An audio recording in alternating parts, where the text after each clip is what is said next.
You hear all the loon stories here now about Uh-huh. people eating loons. They've told you all those, Well, haven't no, they? but you know what? You have a reputation as a storyteller, and I'm understanding Oh why. God, that's a bunch of junk. I don't know. But the doctor here tomorrow had his name on it one time. I told somebody I would look at my mother now. I couldn't think of what her name was. Uh, Doctor, well, you hear about him. He's a decoy man. He's written several books. Is this Jack Dudley? Jack Dudley, yeah, Yeah. yeah. They tell those. But Charles Harris said he was talking with a guy at a solar path about cooking the loon. And of course, loon. Are you familiar with this at Mhm. all? Mhm. Real fishy. I mean, you can do anything you want to, and it's still that fish. You can boil them a week, and they still be fish. But Charles Harris, he was talking with the fellow solar path, said that loon said he's delicious. Charles Lynn says, what do you do? Said, don't you have to put a lot of stuff in when you cook it, rutabagas and everything? They do that in duck, you know. And that solar path man said, looked at him and said, well, if you do that, said he won't be no better than goose. We're crazy down here, I know. I heard. Well, did your family do much hunting? Is there hunting in your I family? did. Yeah, you There, did. right after I got out of high school, and I started working Cherry Point. I got a 12 gauge automatic shotgun, Remington. I still have it. That Remington cost $90.45. It'll cost you about 150, 75 or more now. But I did hunt. I shot ducks, and there was plenty of them. Then. I mean, I had a blind over there.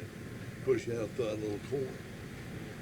When you could. And the game, yes, you could. Well, look, they weren't as strong on it then, but Yeah. then they got where they just stayed over you with an airplane circle, and we all just sort of quit.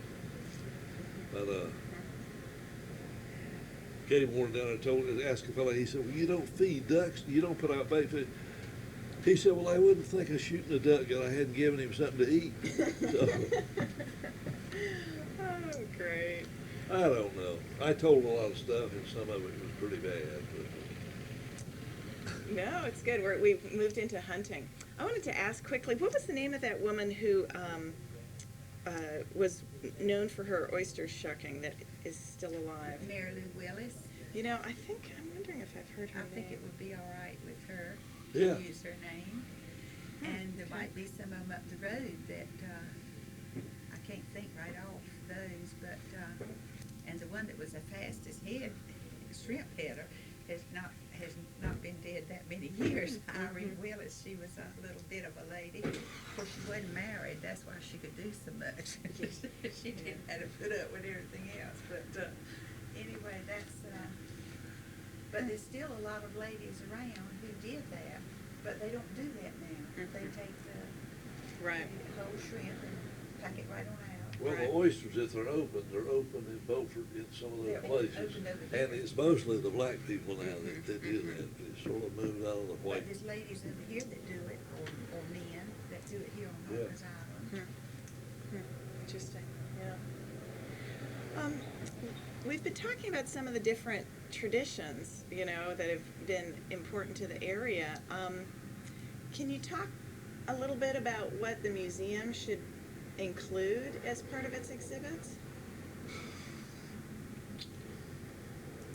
Well, the times that I have been, when I- they I've have had just- the whole thing in December, when they do their waterfowl show and everything, the old pictures, of course, trying to pick out who's who, and a name that younger folks would recognize now that they belonged to that family or to that person.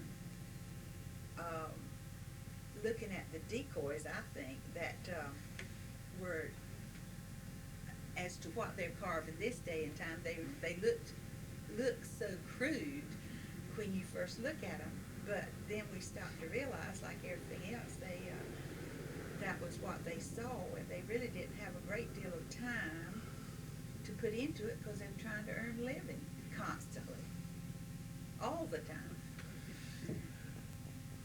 But the decoys back then, we were using wood, just wood decoys. Somebody carved up. Some of them pretty crude, some of them are pretty good. But I mentioned to Billy Smith one day from Atlanta who died. He was Yeah. one of the leaders in this.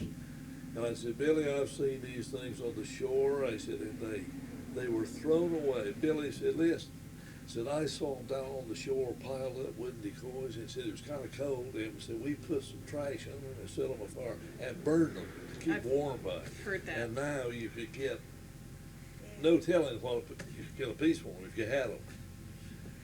But that's a change in the times.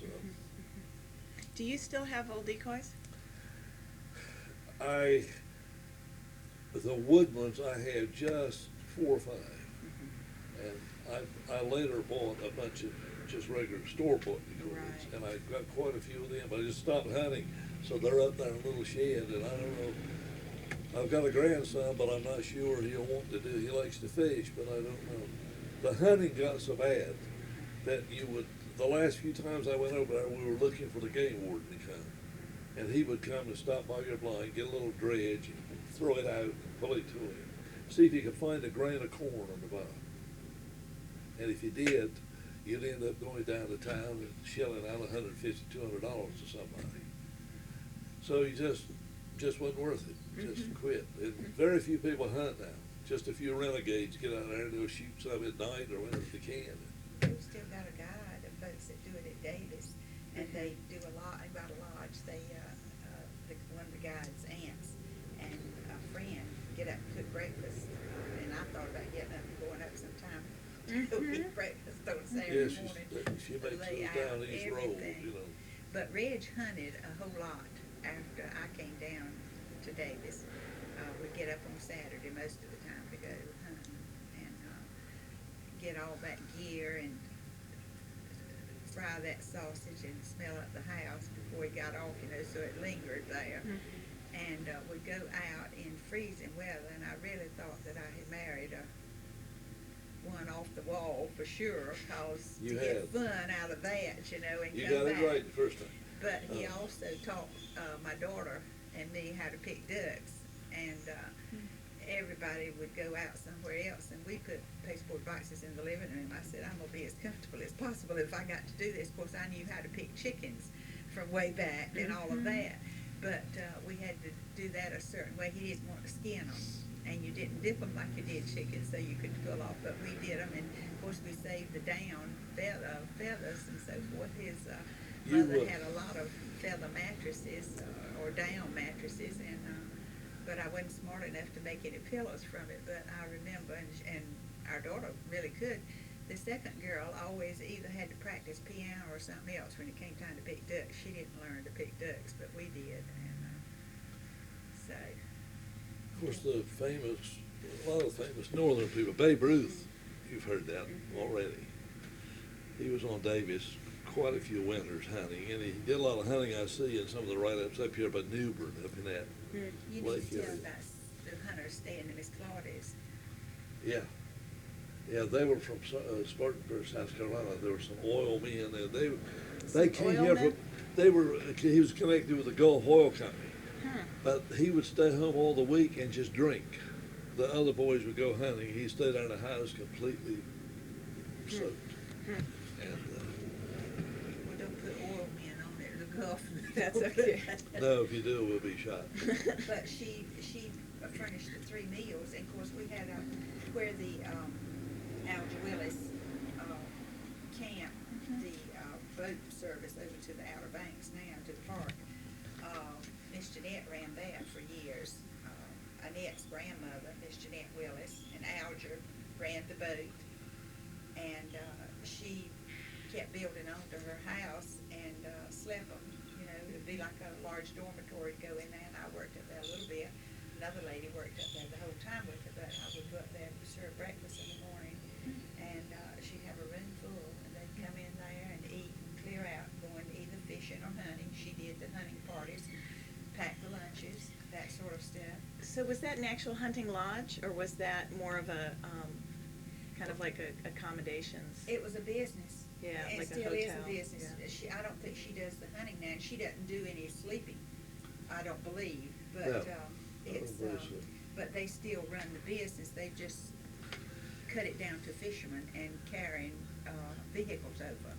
they've enlarged their boat fleet and that sort of stuff, and it's still in business. I remember going up to the dock when Babe Ruth came ashore. He'd been hunting, and he came walking ashore on the wharf with his hunting clothes on and stuff. And we stood there at the dock, look. He thought, I imagine he thought, that's a pitiful looking little young'un, And he come and kind of took his hat off. And some old people was down there just to see. But they were down there in an airplane at the time. They landed a seaplane off there, come in close to the shore. It was red, I remember that. We were talking about that some time ago. I know, I heard it. But they were down in the winter, and Edison Marshall, the great big game hunter and author of a lot of books, he stayed with Charlie Babbitt and came there for years with Charlie. And Charlie has a son that still lives, no, a grandson that still lives there now, Bruce Babbitt. And he's still in the place where the home was, I reckon. The home place, I don't know. They used to run an eating place, a little gathering place, so that was another little business that didn't And last. this was all in Davis? Yes, all Yeah. in Davis.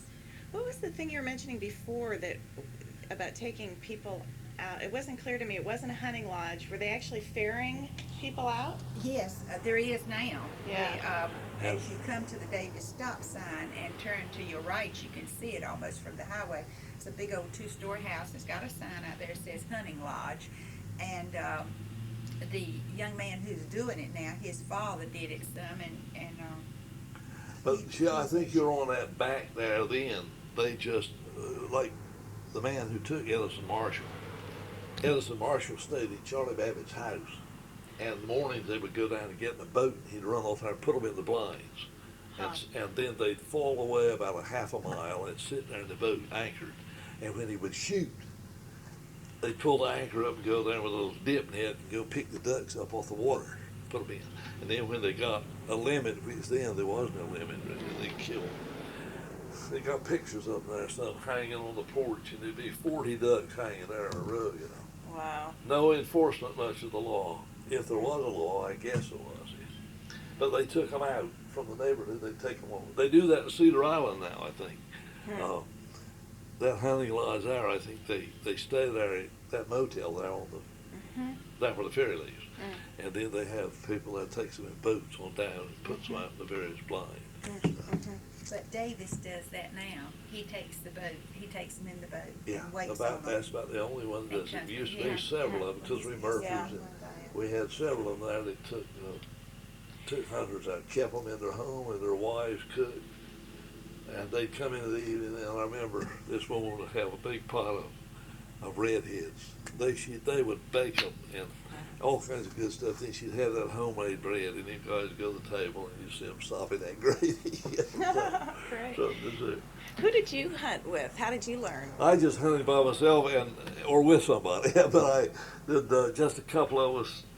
We built a blind off there, and I had a boat there for a while, and then I came with a fellow Sterling Dix from Salterback. I loved to hunt with him. He ran the fishing camps over there for years before the government took over made a national seashore out of it. But Sterling kept people over there. You just love to hang around him, just hear him make remarks. He'd get tired of them guys coming down. I bet. Yeah. He had some in him, and I told him, I said, Sterling, what do you do with your money? I said, you got to find tomato cans to bury it under the house here. And Sterling would, they would call. I'd be there at night in the house with him. When they went to the telephone, he'd number over the phone, hello. And the guy would ask him, they want to know if the water was clear in the ocean. It's windy down there. They say, is the water clear? Sterling would say, you can plant corn in it. And, it's so thick. He'd make it up. He'd tell a lie to get them to stay hungry. I don't know. That's All of this funny. stuff, some of it is, I've told some of it up talking, and my talks were really cruddy. I'd get through it all like a boy who's coming to the store. He said, why did you say that? No. The stories that you're telling me about and the different traditions we're talking about, which traditions do you think are most important to the Down East area? Everything has changed. The stores are gone. Everything's gone. We're just there in the house watching watching that That TV. TV. Yeah. TV and automobiles has ruined the whole thing. We never had any cars much, and it never really be, it'd be a few people. Then it got getting more and more.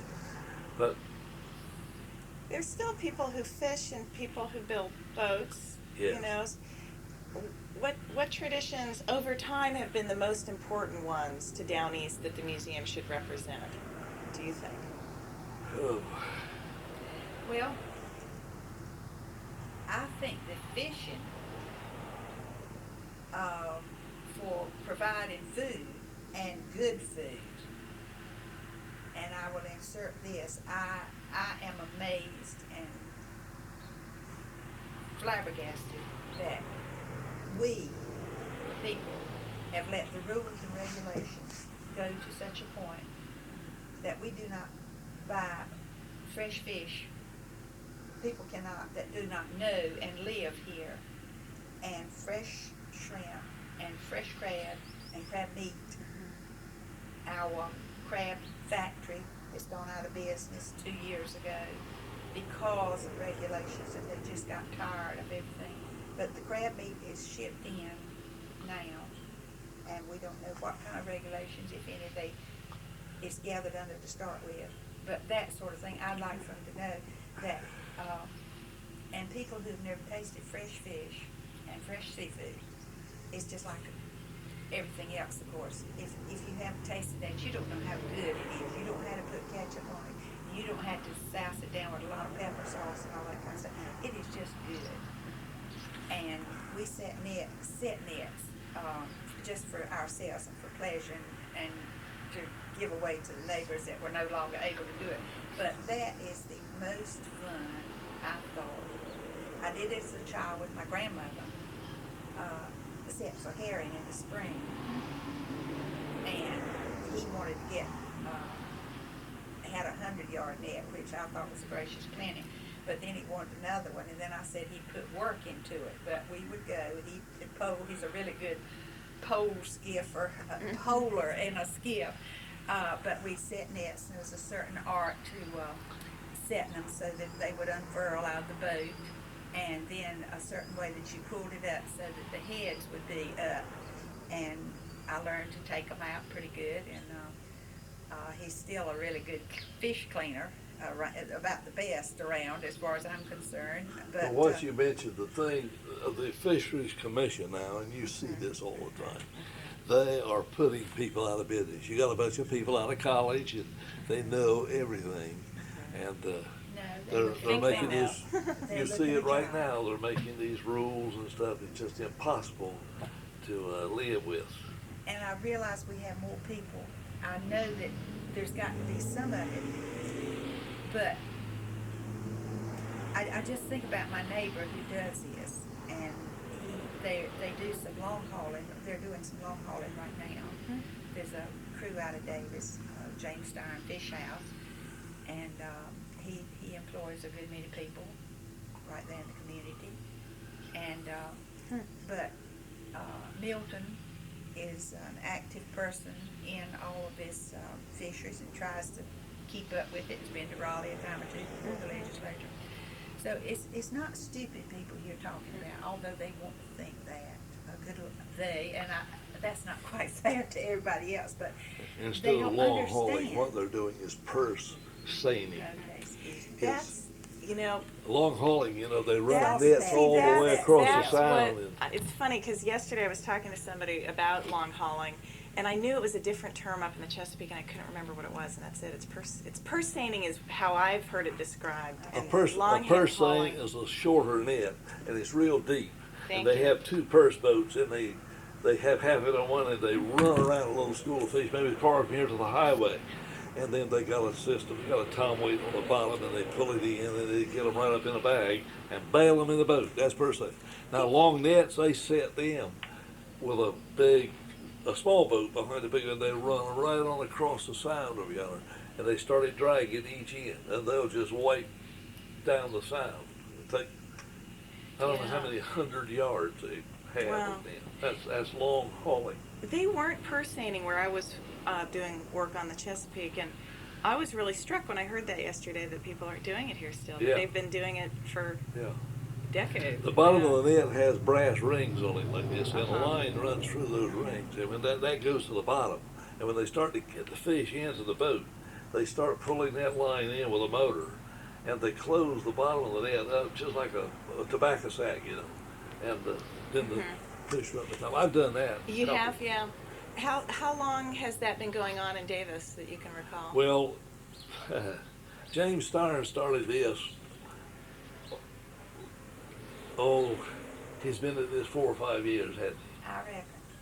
But the larger boats that went to the factory that caught me in Hayden back there, there were larger boats. But he's got a rig there that works, and they go out right here to the Sound or somewhere, and they catch. He hadn't been doing that continuously through the years, but he's been Right, in the okay. seafood business down to Beaufort, and then he moved it back to Davis because he does live in Davis. The fish back then were taken to a factory and put in a big steam thing and cooked.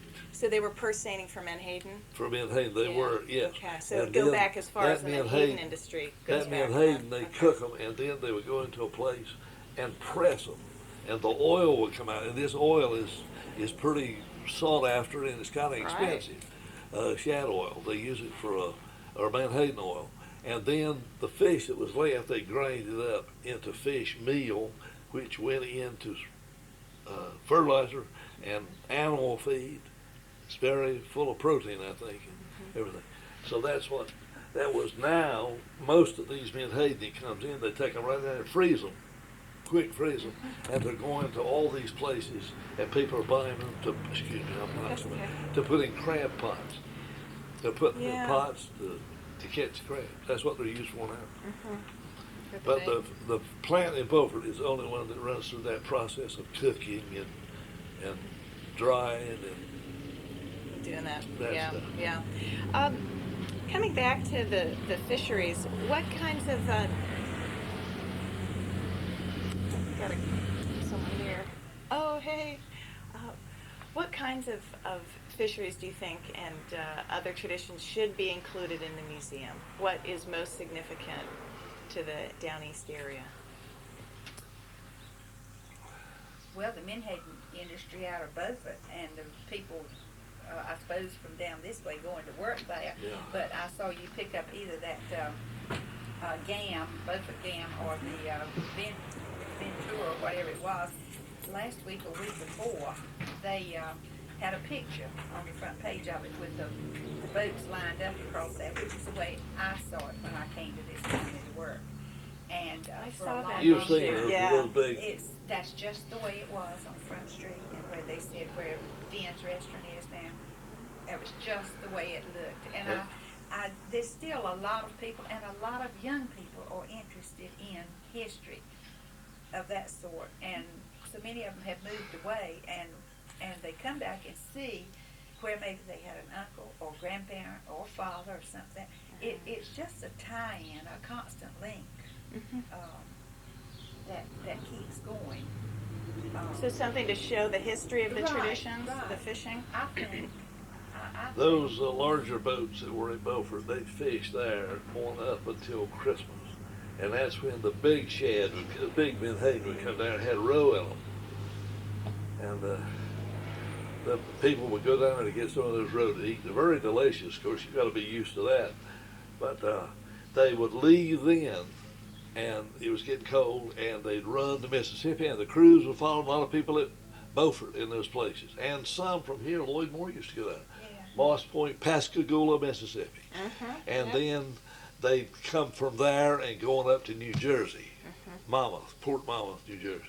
And they fished in an area up there. So they just played.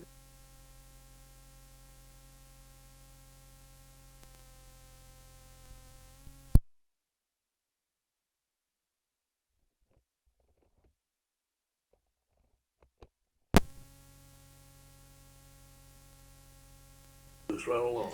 Did you ever think about going elsewhere when you worked in Menhaden? No, Yeah. no, I was on a small rig here, and it was an old Sharpie, one of those old sailing Sharpies they converted to. What was that like? You were on a converted Sharpie? Yeah, well, it had been a two-mast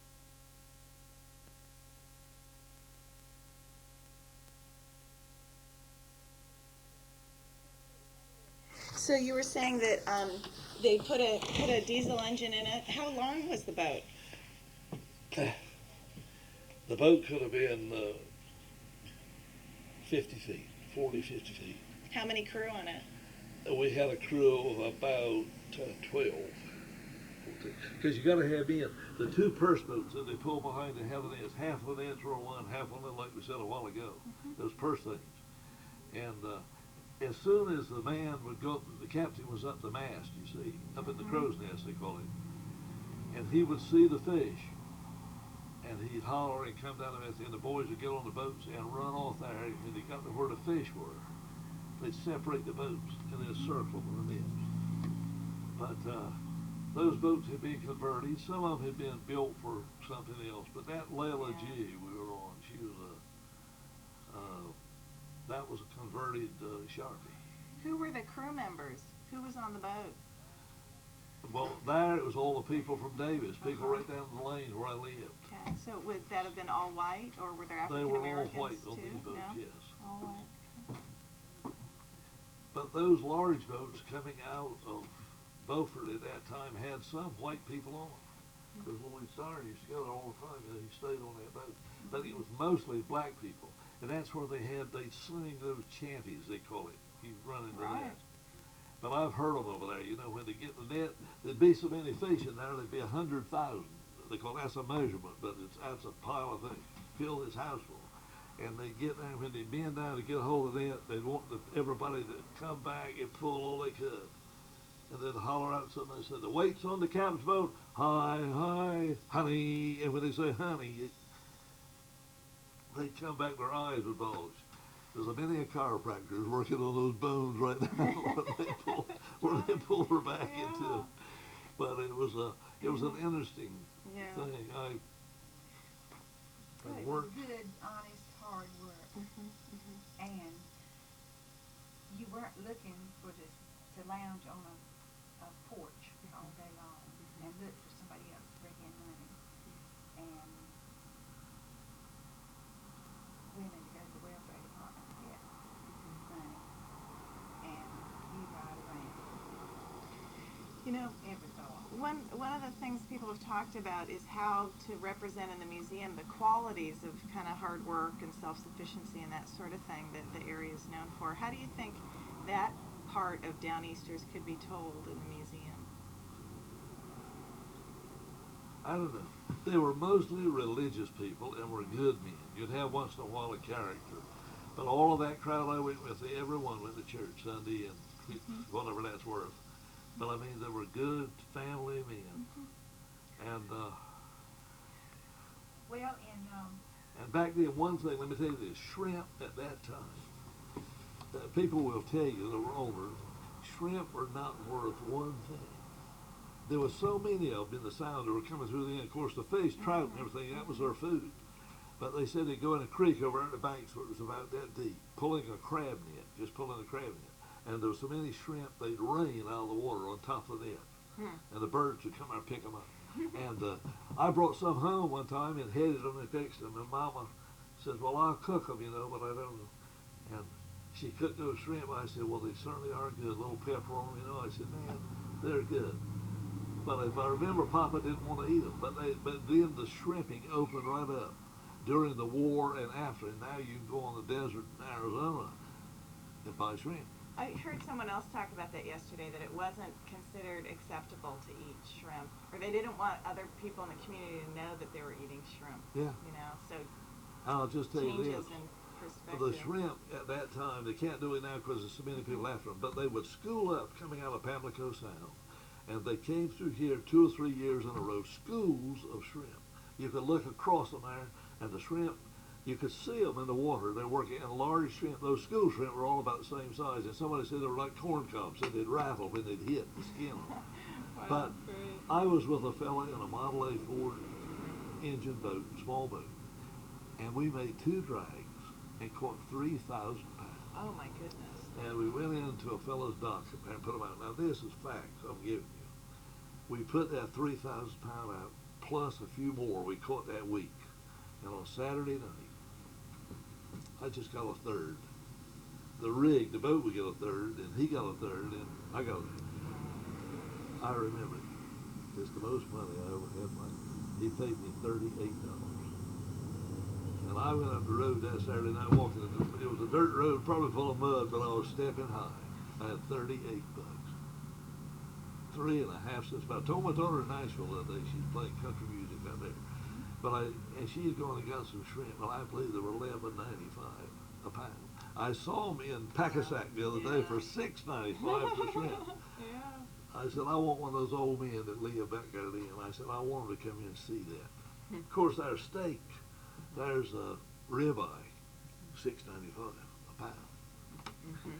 But I remember getting that $38. I said, boy, I'm never going to want any more money.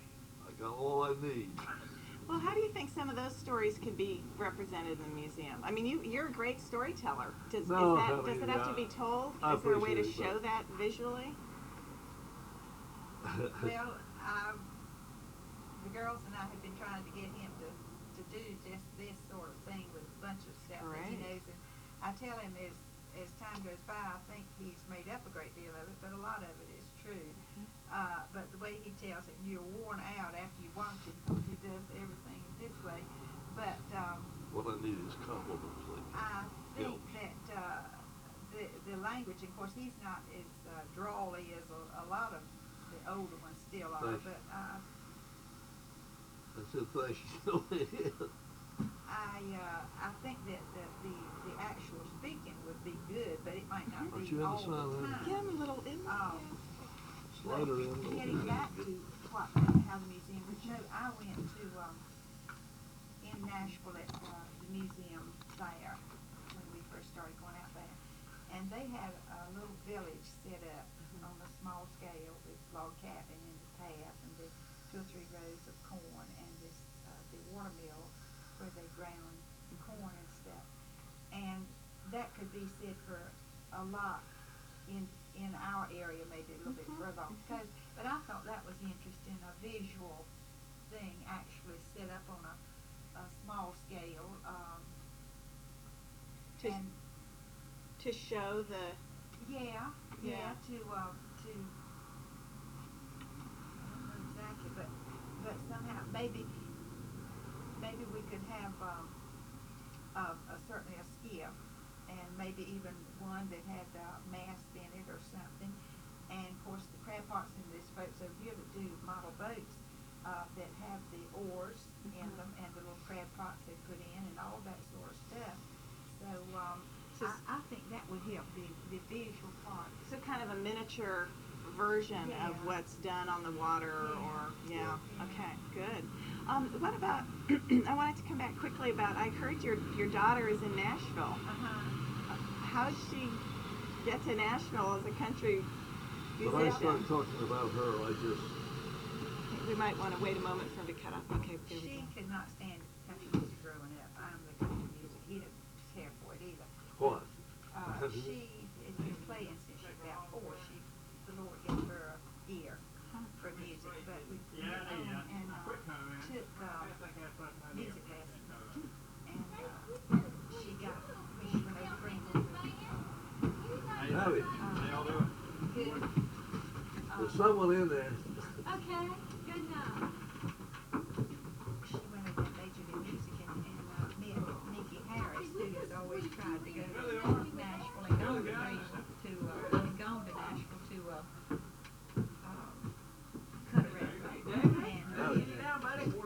And that's the ones that came out ago. She found her way out there and wanted to go when she graduated. She didn't have any emotional ties or anything involved with the guy or anything, so she went to Nashville and worked real hard. And she's the kind of person who's very shy and didn't launch out, but she went and she went to clubs every night, and when they offered to let people sit in, which they did, musicians, she did. And she got to know a lot of people. That was in 82, I believe, 81 or 82. And she's been out there ever since, and she's made a living at that place. She's worked hard. What's her name? Catherine with a C, Cathgrine, Styron. And Whenever everybody sits around brags on their Has children. she made any CDs or records or anything? No, she's played. She Uh-huh. traveled with Conway Twitty for a couple of years. Wow.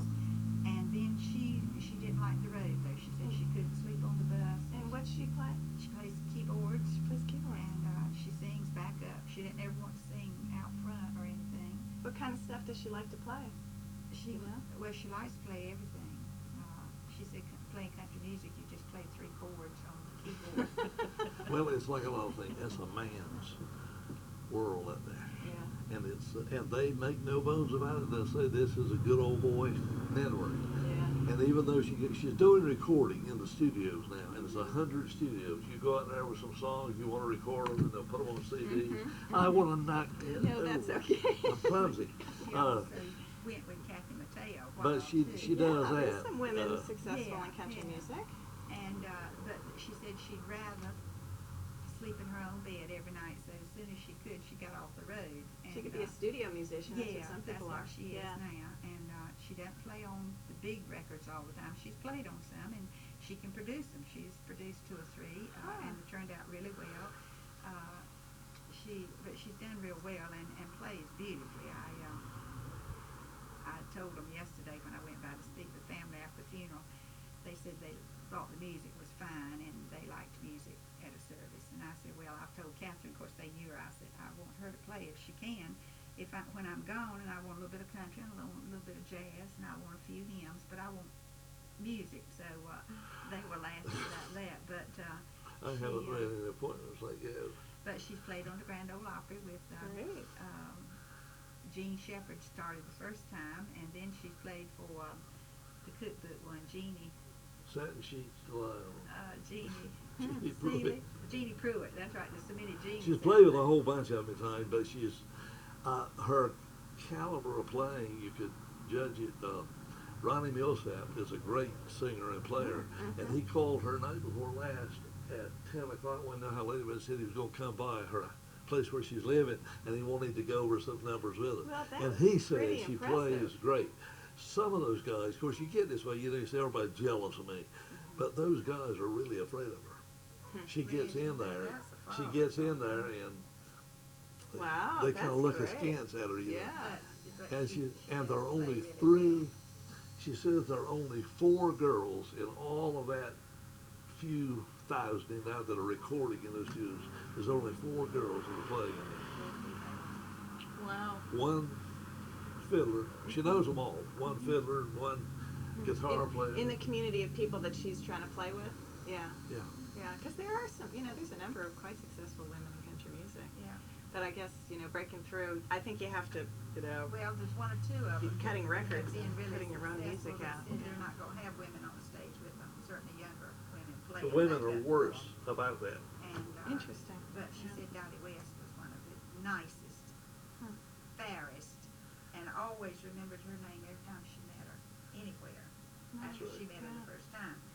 And of course she got to play, and Roy A. Cuff would sit down on the piano bench beside her and tell her what to play or something. Hmm. She said, I can't do that, so I'm playing this mistake. He said, no, go ahead and play it. Said, I'm the boss here or something like that. But she did.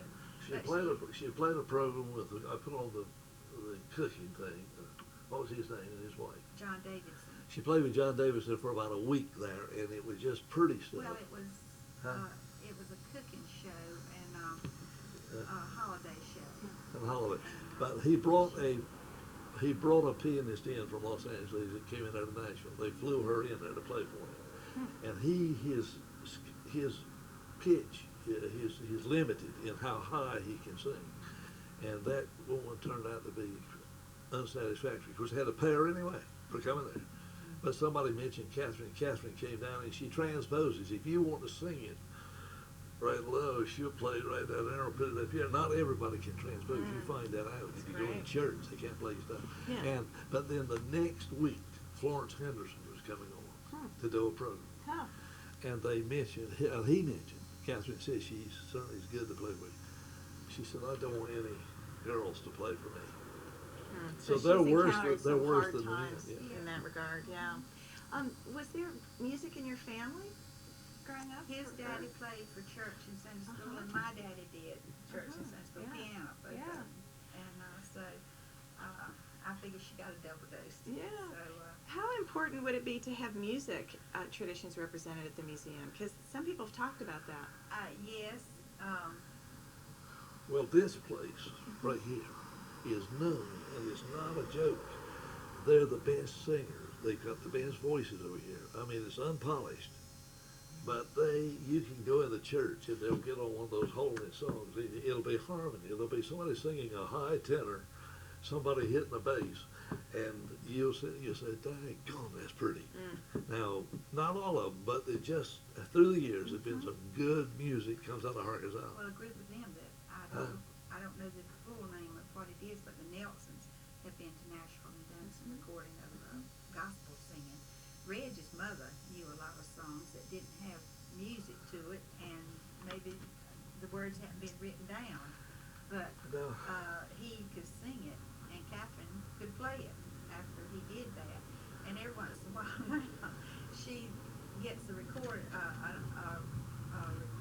for a song, and if she has time right at that party or something, she'll call home and want to know that we know the song. We have to sing it. He sings it over the telephone. The last one was, She goes back and the plays last it. one, she was going out north of Nashville, and a guy wanted to sing, said he wanted to sing McNamara's Band. It was a program or something like that. Daddy, do you know that? I said, I sure do. Oh, my name is McNamara, and I went through and I sang every word of it for her. And said people would ask her sometimes at the weddings. There'd be old people there, and they'd come over, they say, you can't play so-and-so, can you? Catherine said, they say, where did you learn it? She said, my daddy told it to me. So I got to claim a little fame for myself. That's got to be so, you all must be so proud of her. Can't stand it. That's I'll great. tell you, everybody will brag on their youngins. He gets sick of it. We went. Like the fellow said, have I told you about my grandchildren? This man said, no, and I appreciate it. But there's one other instance. We went for Because that gets so stale after a while. I hesitate to mention anything. But Hush she, just a minute.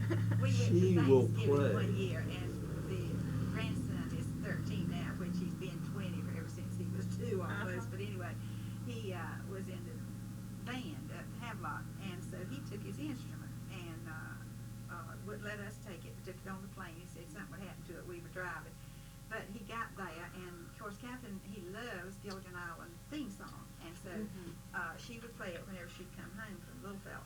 Well, she played that, and so he had his sheet music, and he put it up there, and he said, Catherine, you might not know this. He said you might need to practice it or something. Well, my mouth dropped up because I thought the child knew that she could play, but he didn't comprehend what she could do.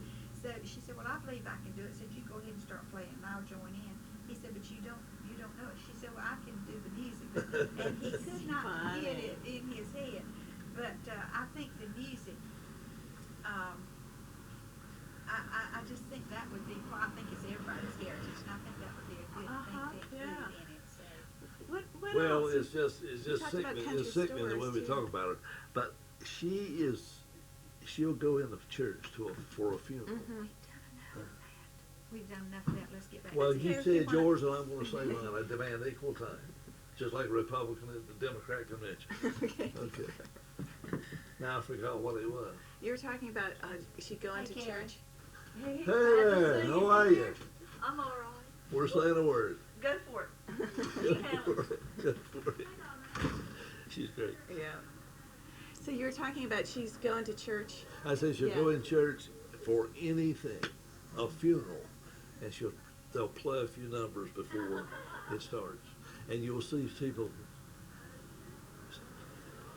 But she puts some kind of touch. Every piece is pretty, and we've got one or two there that messes. Every one of them are bad.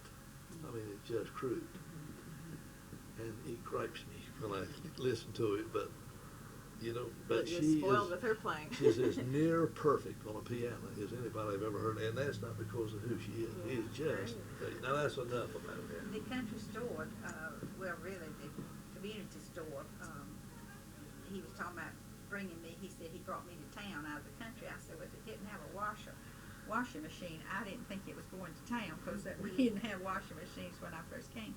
But the store that, it was his brother-in-law's, he'd come down through his father and everything, but they had a partition at the back where they had the benches, the wooden benches, and they called it behind the Iron Curtain, and he had a black stove back there. And my daddy they came every once in a while, and my daddy was Democrat, and we're at the Republican end of the community, and the other end was Democrat. And so Daddy went out there, and it was interesting to him, to say the least. And of course, they received him very cordially and everything. But he said he didn't say too much, but he realized that he was in enemy territory, so he didn't say too much. Funny. But my brother came, and maybe he was 12, 13 or so, and of course, he loved to go to the store, and he loved to hear what they were talking He wanted to about. sit out and just listen to it. He'd sit there and laugh. But they were funny. The stuff he was just Well, great. and their road, they would think, Right. and of course, our water was awful. And then I had nieces and nephews that came when they were little folks, and it was a real treat to be able to walk across the road on their own and go to the store. And I would tell them they could charge because we kept a running account. I tried to stop that when our oldest one goes, because she went 7 times a day, I guess. And of And course, we're feeding her friends and everybody. her uncle, would let her have whatever she wanted, and I kept telling him he couldn't do that, but he kept right on. He paid no attention. He opened up the store before the school bus came. Children would go in and pick up their daily rations or what have you. And the children, my nieces and nephews, loved to come to see me. It wasn't so much me, but they could go to the store. It was that we were comfortable. I didn't worry about anybody coming along getting them. They could ride their bikes on the road. They can still do that. There's a little bit more traffic, but for the most part, and everybody's thought is, I'm sorry that young people have to leave the area to make a living. Mm-hmm. When you cannot get on the road and cannot move very fast on the road for traffic, for everybody wanting to come back here or just come to get a slower pace of living. And They were Republicans in that store. Now, when the Democrat went in there, he stayed up the other end, kept quiet. And they got to talking about the Democrat chairman in the county, lived right on the road there. And they would put oyster shells on the road, and that's the only thing we had except mud. And he would stop the shells to the last Democrat house on that road, and the rest of us didn't get any shells. And some of the crowd in the store that were sitting there chewing tobacco said, we ought to go up there and rotten egg his house. So that's what we ought to do. Go up there and throw rotten eggs at his house. And some old fellow there, kind of a Christian man, he said, no, boys, you don't want to do that. Said the Bible says when a man does harm to you like that, it says you do good to him. Go up there and do good. And so the Bible says when you do that, you heap coals of fire upon his head. The old man quarter star said, spit his tobacco juice, said, boys, there's one thing you've got to remember. There's some things that fire won't burn. you heap coals on that Democrat when you want to, but it ain't going to do no good. That's We're great. telling you a bunch No, of junk. You just go I'm down the wondering- list, all this. I'm wondering if I know that the museum's probably interested in storytellers in future. Would that be something you'd be interested in? The which? The what? The museum, the Corsound Waterfowl Museum in storytelling. Is that something that you'd be interested in? I'll tell you, I've told everything I know so much. I have talked. But lots of people haven't heard it. I hadn't heard it Oh, before well, today. you're lucky. I've talked a lot to Republican organizations some time ago, and I was kind of active in politics, but I'm not. And the last thing I talked was at Pine Knoll Shores to the Republican Women's Christmas dinner. Right big crowd at the Ramada. You were there. You remember, but you're not going to say. But I'm not much in demand nowadays, so. So you might be available. What about if you could give, if there were going to be 3 exhibits in the museum, 3 rooms, what should those exhibits include that would represent Down East traditions? Well, I'm sure they're going to have the fishing, with a boat or something with people standing on it or something like that. And I don't know. You better let us think about that. But where are you centered? Where are you headquartered right here now? Well, I'm just down doing the interviews for this couple of weeks. But if you had ideas down the road, you could just be in touch with Karen. But Yeah.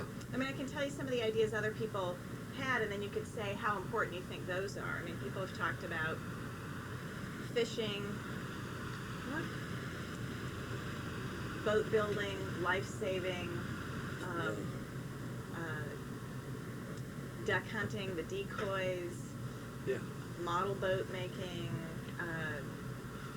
music, storytelling, all of that. What do you think are most important for people to understand what the experience of Down East life is? Good morning. Hi, good morning.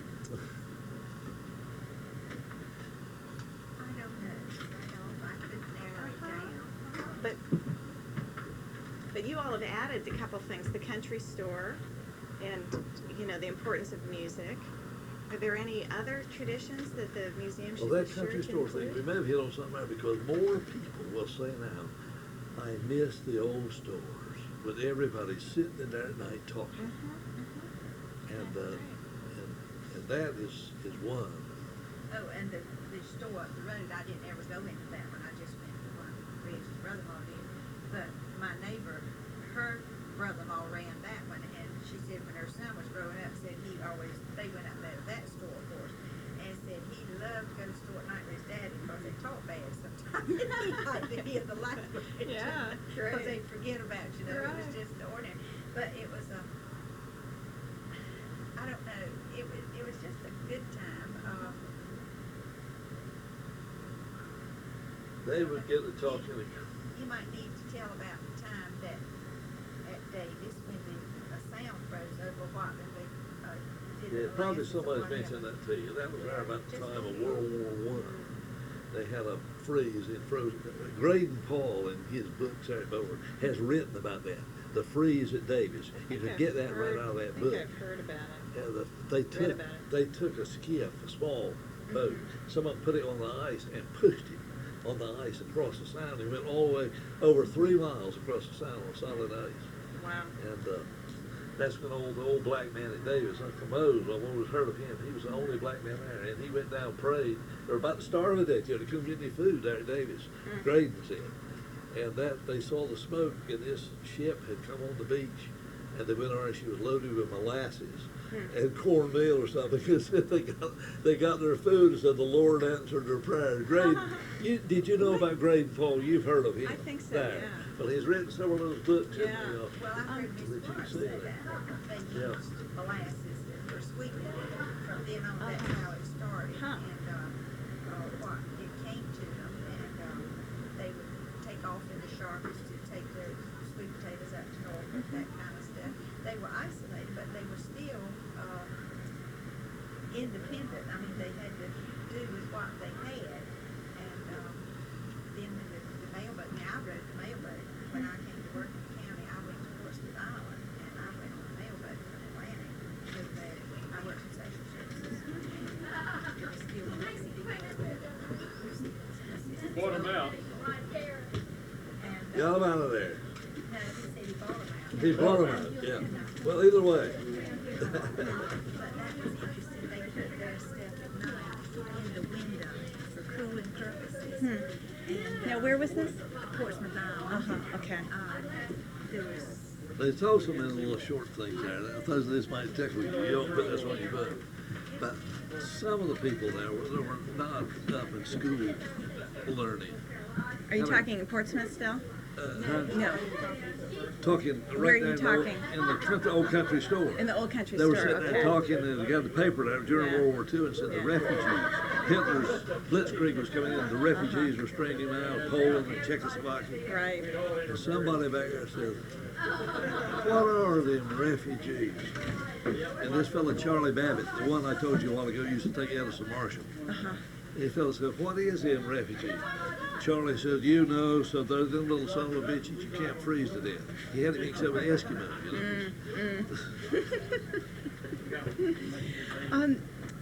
What kind of, I wanted to come back quickly to the museum and what you think the museum's role could be in the Down East community?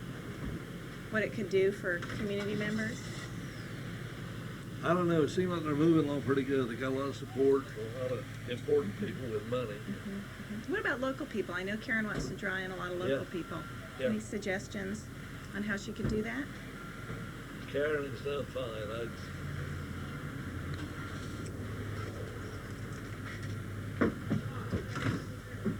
Do you leave, I you don't, leave I your, don't have pay- any suggestions for that right off. I guess word of mouth. Now Pam has not been working in it that long. She's always been interested in it, and she's interested in the water, a fisherman's role, and that sort of stuff. Right. And she's a good worker, and I would like to say that there's a great many young people, especially from Davis and everywhere else, who are going to college and are college graduates who are smart. Do you think they could be involved in the museum or would be interested? I think so. I think so. Maybe she needs to draw in some more Davis folks. Well, she might. Sometimes, you just, they are a little bit hesitant to step forward. The majority of them are still, I think, that if she'd approach them Great. one-on-one. It's good suggestion. And she might say, well, Miss Sarah, you could too, but I can't. So, Is there anything more either of you'd like to add that the museum should keep in mind as they think about their exhibits? About how to represent down east?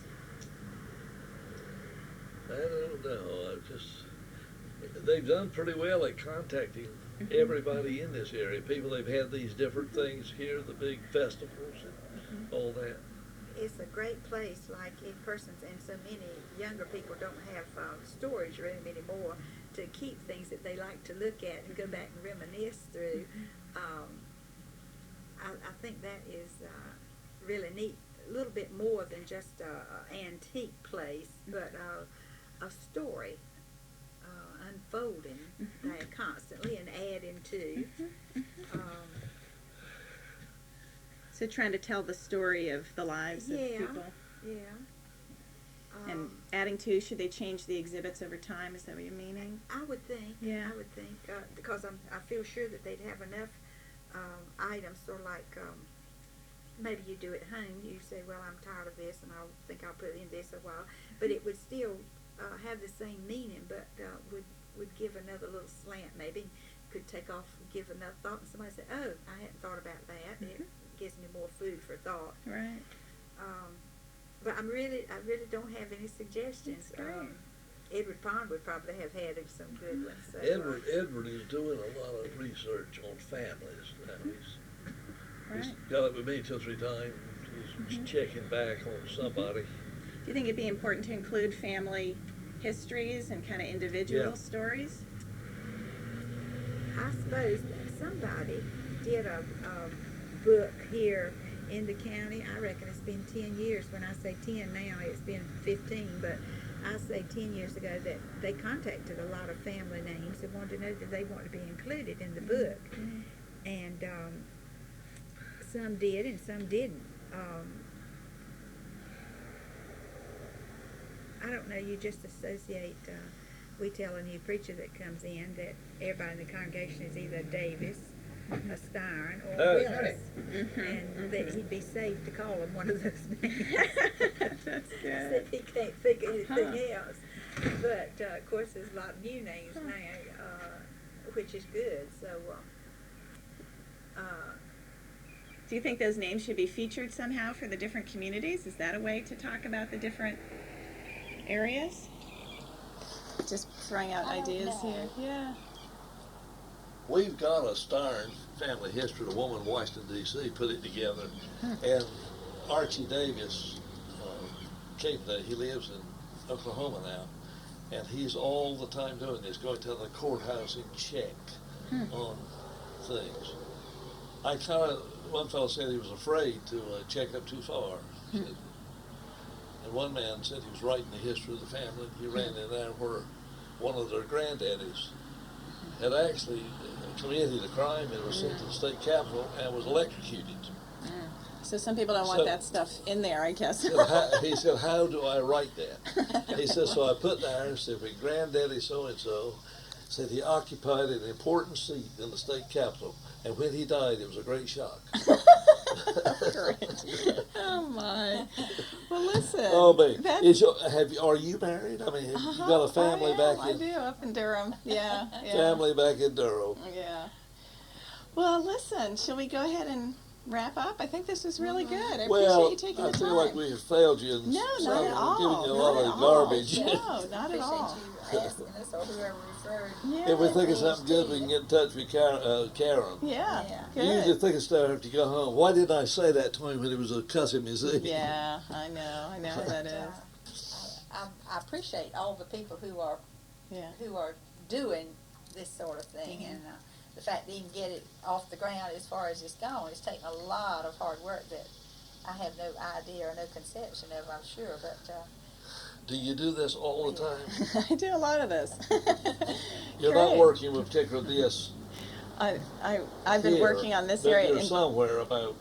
Right. I've been working also with the 7th generation oyster woman, recording her in southern Onslow. So. is she Lena? Yep. Okay. Do you know Lena Ritter? Well, I just know how to read the paper and know that she's Now, who was it? Lena, I forget her last She's name. the Lena oyster Ritter. woman. Yeah. She's the Over in oyster woman. Back side That's of her. right. She's on a Bermuda Sound. Yeah, Yeah. that's right. Yeah. Yeah, I've seen pictures of her. Yeah. She's great. Yeah.